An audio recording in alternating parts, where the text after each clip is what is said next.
ารวัตรนะ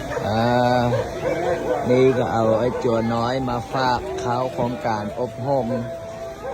โครงการสามเณรนะบวชสามเณรโยวัดป้าดงตาบ้านดันซีเมืองนาไซดองนครหลวงเวียงจันทน์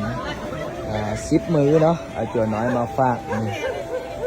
จัวน้อยอยู่วัดพระอาจารย์ก็เกือบ20 องค์ได้พ่อเอามาฝากเองอยู่ได้ติได้เนาะห้ามให้ได้ห้ามให้หาพระอาจารย์เด้อเริ่มตั้งแต่มื้อนี้แหละจนฮอดพูน10 มื้อเนาะเป็นญาติโยมผู้ใดอยากจะมาใส่บาตรอยากจะมาทำบุญก็มาได้เด้อมาถวายพระตองพระตาอยู่ได้อยู่ติเฮ้ยได้เนาะองค์ดื้อนี่ได้อยู่ได้อยู่บ่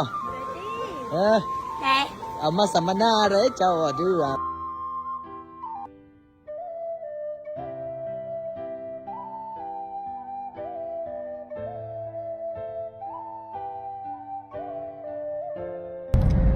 มือวันที่9 เดือน